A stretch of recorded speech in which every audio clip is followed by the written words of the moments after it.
Hey guys, welcome back to my channel. My name is Jessica Ward King, also known as the StigmaCrusher. And here in this channel we deal with issues of mental health and mental illness from my twin perspectives as a person with lived experience of bipolar 2 disorder, as well as a person with a PhD in experimental psychology. Sound like your jam? You're more than welcome here. Please remember to hit subscribe, and if you'd like to be notified each and every week when I post, hit that notifications bell as well. Remember to like and share widely. We would love to add people to our community here. And with that, let's start stigma crushing for this week. It happened again. Stigma crushing hit me in the face, part 2. So it happened again. I was at a meeting when a colleague of mine used the word schizophrenic inappropriately. He said, I have a schizophrenic relationship with my dog. Sometimes I love her, sometimes I hate her. And this is the kind of stigma crushing that needs to be done. This is not a bad person. It's not even an ignorant or uneducated person. It's a person who uses language in a certain way that is highly stigmatizing. And in a public setting, it just can't be allowed. And so what I did was simply when the person had finished speaking, I said, could we please use the words more carefully? We wouldn't say that person is schizophrenic. We would say that they simply have a love-hate relationship with their dog. Now, the fallout from this situation was that person was very ashamed and immediately went off camera, immediately went silent. And I was worried that my relationship with them might be impaired in some way. But it is so important to speak out in the moment. And I'm going to tell you why I was not ashamed to speak up, even though the response was less than stellar. So I firmly believe that if someone else uses inappropriate language, it is not up to me to be ashamed to call them out for it. It is up to them to be ashamed for having used it in the first place. And some have suggested that perhaps I should have taken that person aside after the meeting and gently pointed it out, not in front of the prying eyes of all of the other meeting participants. However, it's really important that the other meeting participants, some of whom may have been uncomfortable themselves, others of whom may not even have noticed, realize that that was inappropriate language and that something was done to redress it. So for the folks that were feeling themselves stigmatized by the use of this language, it's important to see from their point of view that someone stands up for it and calls it out. For those that were unaware of that anything was amiss, it's important that they understand that that was inappropriate and what we should say instead. Now, I don't think that our interventions should be nasty, should be shaming on purpose.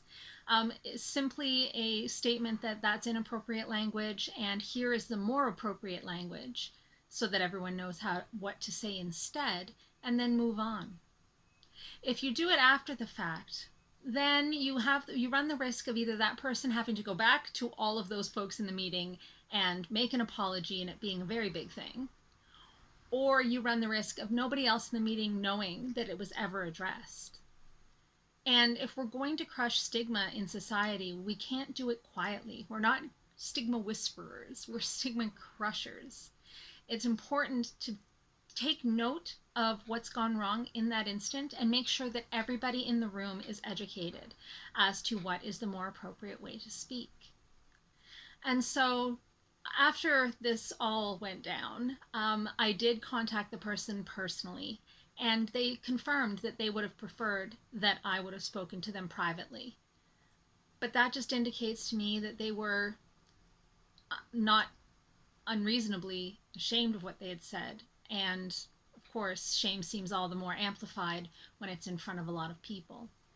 However, I firmly believe that what I have done is the correct way to deal with stigma, particularly in larger gatherings.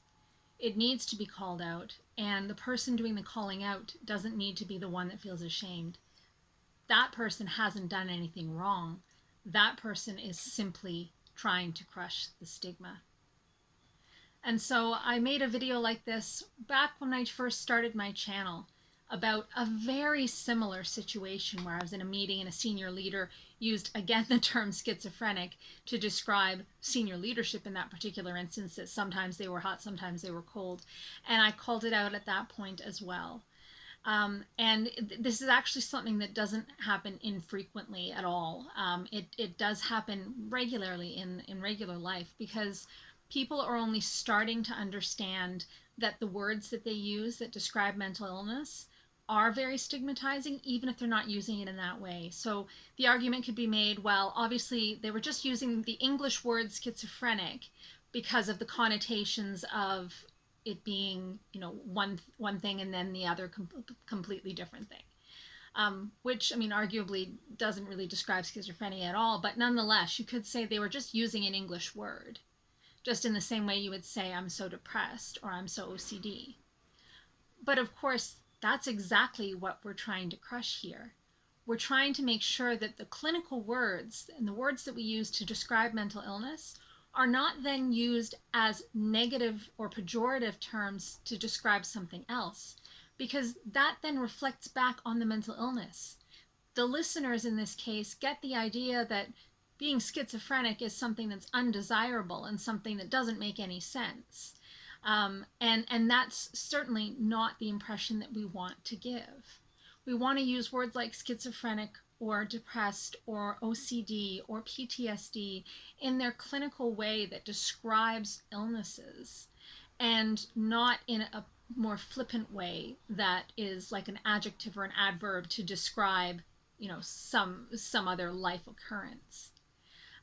We tend not to do that with a lot of other illnesses and a lot of other issues, but we're only just starting to realize the impact that our stigma against mental illness has had on our language and the way that we use language.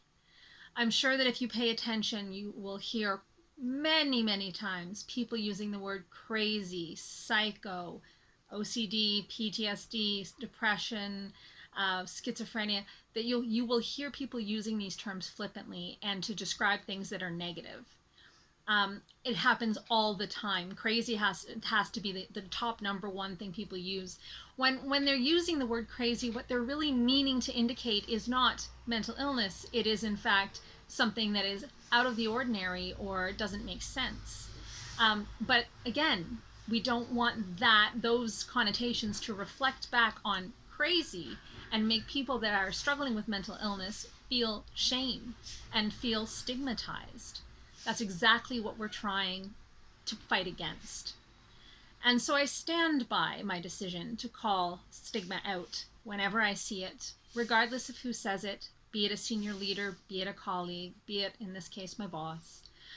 I confirm that I will never be ashamed to call out something which is itself shameful, and that we need to deal with it in public, in the minute, so that everyone, including those who are stigmatized, can hear the resolution, can understand that that's not acceptable, and that we can just gently move on. It doesn't need, like I say, it doesn't need to be a naming and shaming exercise. It can simply be a correction of use of terms and move on.